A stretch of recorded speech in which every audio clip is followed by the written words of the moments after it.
Demikian tadi ucap tama yang telah disampaikan oleh Ketua Dewan Pemuda PAS Malaysia. Majlis merakamkan ribuan terima kasih. Daun semulur di Pekansari, batang jerami rebah ke bumi. Madah dihulur, sembah diberi, kata perasmi hajatnya kami. Para hadirin yang dikasihi, majlis dengan penuh takzim menjemput dan mempersilakan Yang Berhormat Datuk Seri Ustaz Tuan Ibrahim Tuan Man, Timbalan Presiden PAS yang merupakan Menteri Alam Sekitar dan Air Malaysia, bagi menyampaikan amanat dan seterusnya merasmikan Muktamar Dewan Pemuda PAS Malaysia kali ke-61. Dijemput dan dipersilakan. Takbir! Takbir!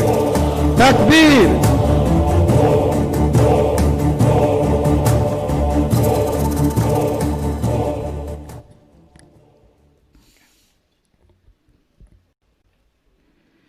أعوذ بالله من الشيطان الرجيم بسم الله الرحمن الرحيم الحمد لله رب العالمين والصلاة والسلام على أشرف الأنبياء والمرسلين سيدنا محمد وعلى آله وأصحابه أجمعين قال الله تعالى إن هذا القرآن يهدي للتي هي أقوم ويبشر المؤمنين يعملون الصالحات أن لهم أجرا كبيرا. Sesungguhnya Al-Quran merupakan petunjuk ke jalan yang amat benar dan betul dan memberikan berita gembira bagi orang yang beriman yang mengerjakan amal yang soleh, bahawa mereka beroleh pahala yang sangat besar. Sadaqallahul Azim. Yang dihormati dalam kursi majlis, Yang Bahagia Tuan Haji Khairul Nizam Khairuddin, Ketua Dewan Pemuda PAS Malaysia, Yang Berhormat Fadil Ustaz Mat Fadli Syari, Timbalan Ketua Dewan Pemuda PAS Malaysia, Yang Bahagia Tuan Haji Muhammad Nazim Ahmad Azmi, Seusaha Dewan Pemuda PAS Malaysia yang juga pengarah bagi panitia Muktamar Dewan Pemuda PAS Malaysia, Yang Berhormat Al-Fadhil Senator Ustaz Idris Ahmad, Naib Presiden PAS, Yang Bahagia Tuan Haji Kamaruzaman bin Muhammad, Ketua Penerangan PAS Pusat yang juga selaku pemerhati PAS Pusat, Yang Berhormat Senator Wan Ahmad Faizal, Wan Ahmad Kamal, Ketua Armada Bersatu Malaysia, merangkap timbalan Menteri Belia dan Sukan, Yang Bahagia Saudara Syahir Adnan, Ketua Pemuda Parti Ikatan, tertinggal saya, minta maaf Tan Sri Abdul Qadir Sheikh Fadil, Presiden Parti Ikatan, tetamu kehormat kita pada kali ini. Yang Bahagia Dr. Nazmi bin Faiz Aris, Exco Pergerakan Pemuda UMNO Malaysia, mewakili Yang Bahagia Ketua Pergerakan Pemuda UMNO Malaysia, ahli-ahli tangkuasa kerja PAS Pusat yang turut hadir pada bersama kita pada Muktamar Pemuda pada kali ini, Yang Berhormat Al-Fadhil Ustaz Imam Abduh dan Berhormat Al-Fadhil Ustaz Muhammad Khalil Abdul Hadi, Yang Berhormat Ustaz Haji Wan Roslan Wan Hamad, Exco Belia dan Sukan Negeri Kelantan, Yang Berhormat Tuan Haji Zuraidin Abdullah, Timbalan Exco Belia, Sukan dan NGO Negeri Kelantan, para perwakilan dan dihormat tetamu-tetamu jemputan termasuk pimpinan dan tengkuasa Dewan Himpunan Penyokong PAS daripada UMNO, MCA, MIC, rakan dalam gagasan sejahtera daripada Parti Ikatan dan seluruh perwakilan pemerhati, hadirin hadirat yang dirahmati Allah. Tidak lupa kepada sahabat-sahabat kita yang melalui video conference daripada Kedah, Pulau Pinang dan Perlis. Mudah-mudahan kita dapat mengikuti perjalanan Muktamar Dewan Pemuda PAS Malaysia pada kali ini dalam suasana norma baru yang dinyatakan oleh kedua-dua pengucap utama kita, sama ada alu-aluan daripada pengarah ataupun ucap utama daripada Ketua Pemuda yang telah pun disampaikan sebelum ini. Tuan-tuan sekalian, Hari ini pemuda bermuktamar kali yang ke-61. Daripada 66 tahun berdirinya PAS sebagai sebuah gerakan Islam di negara kita, di Malaysia. Penglibatan PAS yang meletakkan asas utama dalam perjuangan dengan menjadikan dakwah, siasah dan tarbiyah sebagai 3 tonggak utama bagi mencapai cita-cita yang besar, iaitu mewujudkan sebuah negara yang diberkati oleh Allah, diradai oleh Allah dan mendapat rahmat Allah Subhanahu wa taala, baldatun tayyibatun wa rabbun ghafur. Dalam menghadapi cabaran-cabaran yang besar dalam sejarah panjang perjuangan PAS, kita menyedari betapa naik jatuh atau jatuh dan bangunnya perjuangan kita yang dinilai sama ada dalam konteks penglibatan kita dalam bidang-bidang politik atau kerjasama politik, atau yang besar lagi ialah dalam gerak kerja dakwah bagi mencapai cita tersebut. Maka dalam situasi yang kita hadapi pada waktu ini, Dewan Pemuda merupakan sayap penting bagi parti, bahkan mencetuskan beberapa idea baru dalam penyambungan dan gerak kerja parti secara keseluruhannya. Tahniah bagi pihak PAS Pusat kepada pemuda yang sentiasa ceria dan hijau dalam perkembangan sejak mula di tubuh parti hingga ke hari ini, dan insya-Allah berterusan sampai masa akan datang. Beberapa gagasan-gagasan baru yang dikemukakan oleh Dewan Pemuda bukan saja berlega dalam konteks pemudanya, bahkan terkadang ianya menjadi polisi dan dasar diterima di peringkat pusat, termasuklah menjadikan kepimpinan ulama sebagai teras dalam perjuangan parti. Lantaran itu, parti melihat bahawa keceriaan dan cabaran-cabaran yang baru yang sedang kita hadapi memerlukan suatu dukungan yang sangat utuh dan kuat, khususnya di kalangan anak-anak muda kita, bagi mencapai cita besar sebagaimana yang kita nyatakan dalam mukaddimah tadi.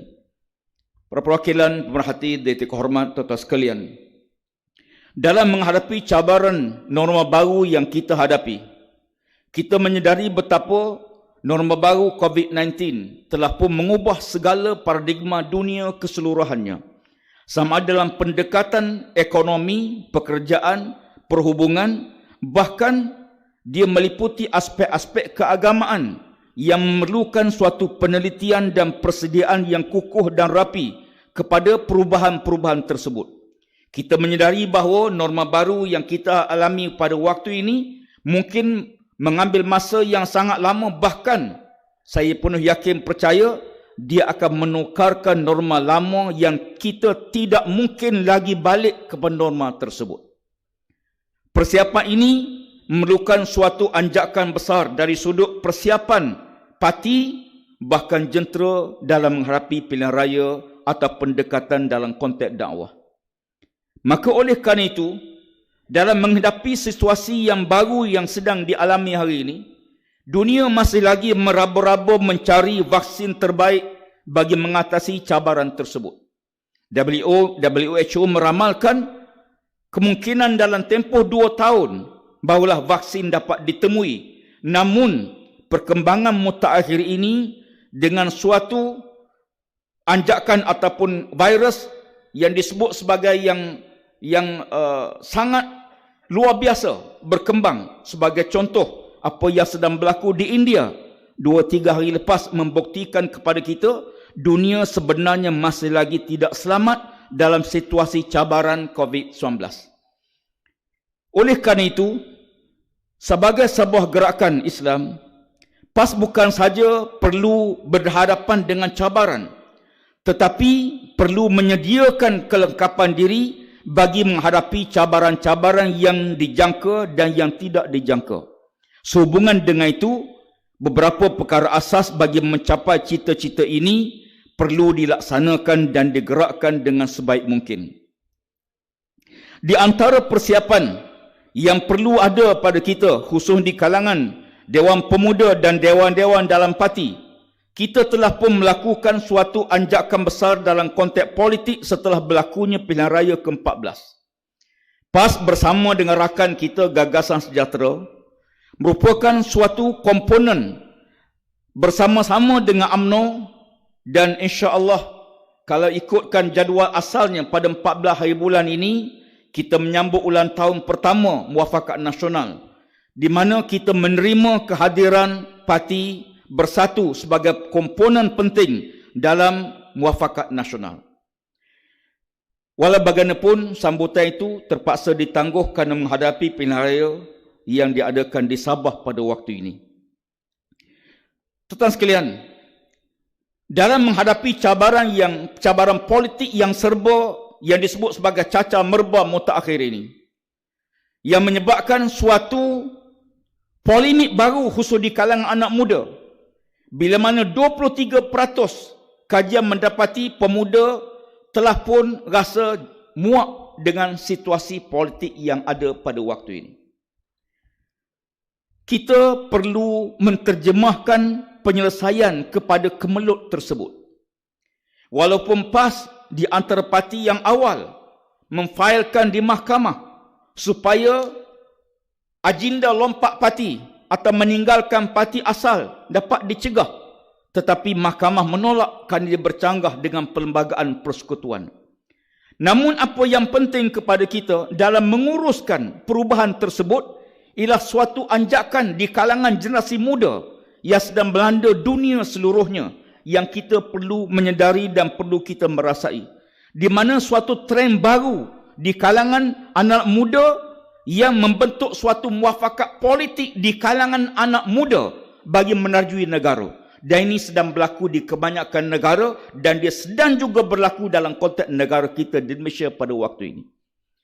Ini adalah suatu perubahan yang sedang berlaku, kerana data yang ada pada kita menjelang pilihan ke-16, bukan 15, menjelang pilihan ke-16, di mana anak muda merupakan generasi yang akan menentukan hala tuju politik pada masa depan negara Malaysia. Pembentukan hampir 64% anak muda merupakan suatu fenomena baru dalam menghadapi situasi ini.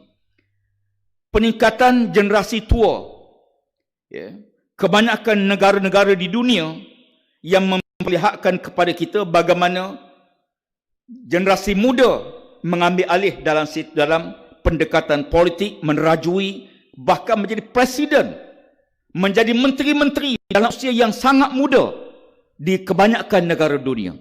Dan inilah yang sedang bergerak di bawah, yang kita perlu membuat persiapan. Di samping kita menyedari perlunya cabaran yang besar yang sedang kita hadapi pada waktu ini, iaitu cabaran bagaimana perlunya kita urus media baru yang menjadi senjata baru dalam menghadapi pilihan raya dan senjata baru dalam situasi yang ada. Sebagaimana yang kita memahami, setiap zaman Allah Ta'ala mengutuskan, setiap waktu Allah utuskan Nabi-Nabi dan Rasul-Rasul alaihimussalatu wassalam. Setiap mukjizat Nabi-Nabi dan Rasul-Rasul ialah sesuai dengan zamannya. Maka mukjizat Nabi Muhammad ialah Al-Quranul Karim. Cabaran yang dibawa, yang diketengahkan oleh Allah Subhanahu wa Ta'ala dalam Al-Quran Al-Karim ialah cabaran bagaimana mengurus media. Bagaimana mengurus media yang ada. Sebab itu Allah Subhanahu wa Ta'ala menurunkan ayat pertama, Iqra. Bahkan makhluk pertama dicipta oleh Allah ialah qalam. Bukan syurga, bukan malaikat, bukan arash, tetapi al-qalam.